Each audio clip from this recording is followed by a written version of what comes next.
Hello everyone, and welcome to my driver ratings for the 2025 Saudi Arabian Grand Prix. Now, I usually try to put these videos out on Monday or at the very latest Tuesday. However, today, I'm very late.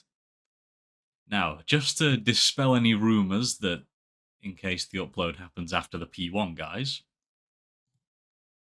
you can see right here. Let me just move my cursor around so you can see that, yeah, this is live. They haven't done theirs yet. I'm not copying any answers.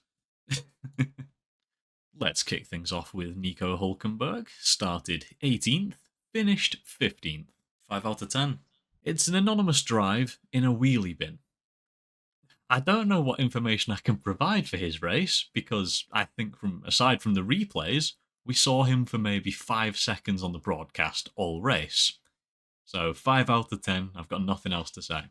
Bortoletto started 20th, finished 18th. 4 out of 10. He was just at the back the whole time, and a ways off Hulkenberg again.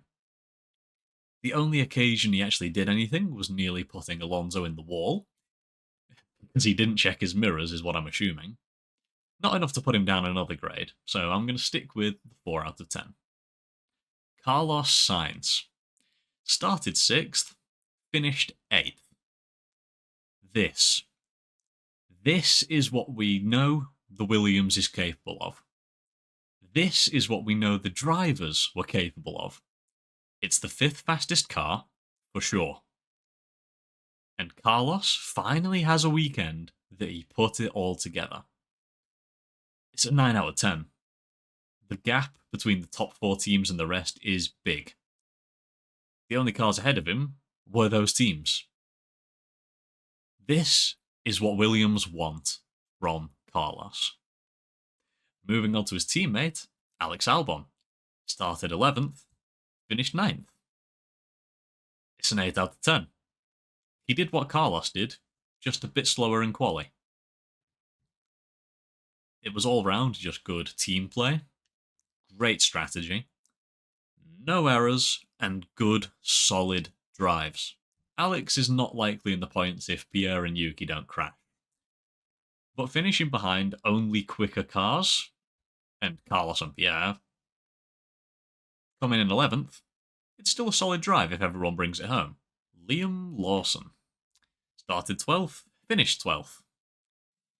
Even when he puts it together for a fairly decent quali, it starts further forward than his teammate, he still can't get a good result. 5 out of 10. If he carries on like this, he will have one of the worst average ratings at the end of the season. He didn't do a different strategy that just didn't pay off. He was just slower than, first and foremost, his teammate, who got a points finish. If you start ahead of someone and they finish ahead of you in the same car, you've not had a good weekend. The penalty? I'm of the opinion that the DRS from the overtake is why he goes off the track. I think the overtake is why he went off. So it feels harsh it being 10 seconds, but at the moment that's just the penalty now for leaving the track and gaining an advantage after lap 1 of a race. Isaac Hadjar. Started 14th, finished 10th. 7 out of 10 for me. Lucky to be in the points, but a solid drive. Bit of a poor qualifying, but his consistent good pace in the race more than made up for it. Was also a bit unlucky at the end. He had to chase Albon, being dragged around the track in Carlos's DRS. But at the end of the day, it's just a good, solid race. Esteban Ocon started 19th, finished 14th. 5 out of 10 for me. Again, like Bortoletto, it was completely anonymous from Haas. You could be excused for forgetting that they exist. If you aren't looking at the timing board, you probably did forget that they existed during the race. Just loitering as the second slowest car on the day. That strategy of pitting lap 1 and going to the end did not pay off at all. None of the drivers who did it came off better because of it, so I don't think I could put anyone down for being harmed by it. Ollie Berman started 15th, finished 13th. Another 5 out of 10. I debated a 6. Everything I said about Ocon applies here. The car is racing against the Saubers and Stroll this year. That's just the level of the car. Unless they get mega lucky with safety car timings, they aren't getting points. I expect a lot of experimental strategy and hedging bets on red flags and safety cars going forward from the Haas team. Pierre Gasly started 9th, did not finish. It's hard to grade this because he had a great qualifying again, but we barely saw anything during the race. I'm going to go for a 6, purely for putting it into Q3.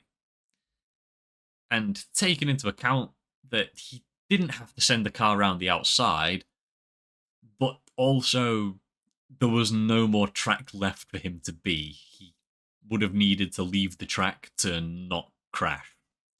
Neither driver was to blame for it, really, but I think it's kind of on Pierre for making the move round the outside on that specific corner. Jack Doohan started 17th, finished 17th. It's a 4 out of 10. I was debating a 3, but that feels a bit harsh. If Pierre is consistently fighting for points every race, though, going forwards, if he's loitering at the back with Lance Stroll in the future, those 3s are going to be coming. You can't be that far off your teammate consistently, but if Gasly shows that his results in qualifying lately haven't been overperforming the car, these results for Jack are going to look very favourable looking back on, and going forward will be lower. Fernando Alonso started 13th, finished 11th. It's a 7 out of 10. The midfield, for the most part in this race, felt like they were where they meant to be. I think the Aston is a bit slower than the RB, and I think it's a bit quicker than the Haas, depending on the track. So popping it between the RBs is a good result. 7 out of 10 for me. Lance Stroll started 16th, finished 16th. 4 out of 10. This is getting boring, just continually talking about how, aside from the odd result here and there, he's just way off Alonso. It's almost a given that he's finishing 20 seconds or so off his teammates every single race. We know he's capable of good drives. We've seen them. But he needs to start doing those drives, at the very least, every 3 races, to not be a complete laughingstock. George Russell started 3rd, finished 5th. I'm going to go for a 6 out of 10 for George. Did exactly what he needed to do in qualifying, but I don't understand what happened in the race. He had clear track in front of him for the entire race, apart from when he was being overtaken, so he wasn't in dirty air at any point. The Mercedes is quicker than the Ferrari from what I'm seeing. I just don't understand how George had such terrible tyre wear. He should have been able to convert that into a podium, but he didn't. Kimi Antonelli started 5th, finished 6th. It's a 6 out of 10 for me. In all honesty, a very lonely race for Kimi. Just a decent drive. Didn't obliterate his tyres like George, so despite the worst quali, I think the weekends were around a similar level. I hope with time he starts putting in some P2, P3 starts, so on a good day he can maybe convert it into a podium. But that just hasn't happened yet. But I'm looking forward to the future when it does. Max Verstappen started 1st, finished 2nd. I'm going to go with a 9 out of 10 for Max. Sticking that car on pole position again was unreal. I've got mixed feelings about the Turn 1 incident. I feel the 5-second penalty was probably the right call. But Max had to get past Turn 2 in the lead by any means if he wanted any chance of being with a sniff of winning the race. Being as close as he was to Oscar was genuinely impressive. Yuki Tsunoda started 8th, did not finish. 5 out of 10 for me. To avoid Pierre would have meant that he needed to compromise his exit, losing 1 or 2 places. I think he should have done it, but that's besides the point. As much as I blame Pierre for trying the move, I blame Yuki a little bit for not doing everything he could to avoid it. Aside from that, he said himself that his qualifying wasn't good, and that shows that there's improvements to come from him in the future, which, again, I am looking forward to seeing a comfortable Yuki Tsunoda in the Red Bull. Charles Leclerc started 4th, finished 3rd. 10 out of 10. A good quali, but that's what you expect from Charles. Choosing to extend on those mediums after he had clean air, and then staying on them for quite a while, keeping the pace really high without destroying them, that's what made the drive. If he pits when George does, and George doesn't destroy his tyres for whatever reason, Charles isn't getting on the podium. He's probably in P5, which is where the Ferrari should be. So I don't think he could have gotten any more out of that car. Lewis Hamilton started 7th, finished 7th.